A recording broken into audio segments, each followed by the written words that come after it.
gelende bir yad eleyen sağ olsun, dertlerimiz koy dikelsin, dağ olsun.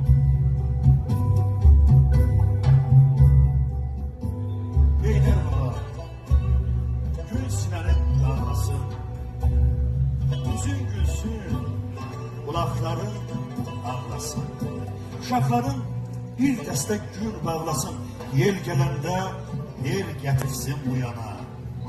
Bəlkə mənim yatmış bəxtim o yana.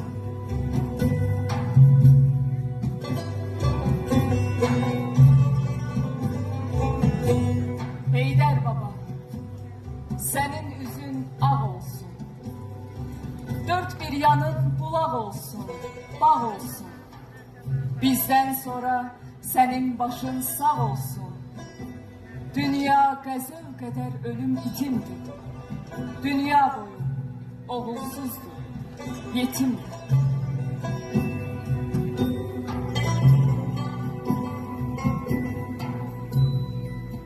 Heydər baba, yolum səndən kəc oldu. Ömrüm keçdi, gələnmədim, gec oldu. Heç bilmədim gözəllərin necə oldu. Bilməz idim döngələr var, dönüm var, itkinlik var, ayrılıq var, ölüm var.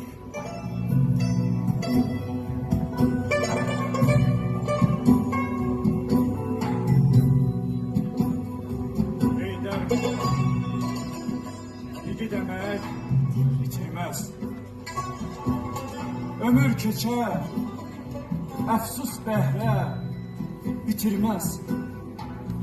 Namərd olan ömrü başa yetirmez. Biz de valla unutmarıq sizləri. Görənməsək, halal edin bizləri. Biz de valla unutmarıq sizləri. Görənməsək, halal edin bizləri.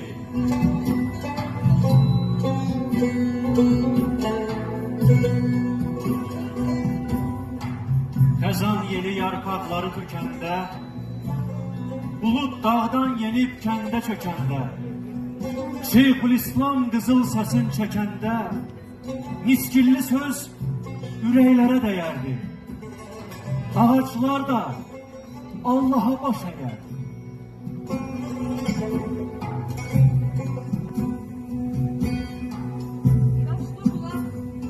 Taş kumundan olmasın. Bahçeleri saralmasın. Solmasın. Oradan geçen atlı susuz olmasın. Değilim buna. Xeyrin olsun. Akarsa. Üfüqlərə xumar atma. Baxarsa.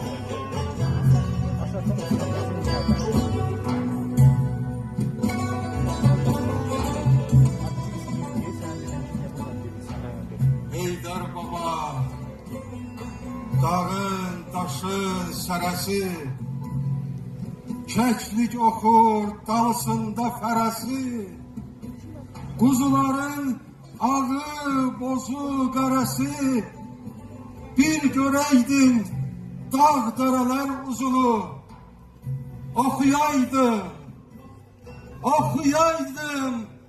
çoban qaytar quzunu.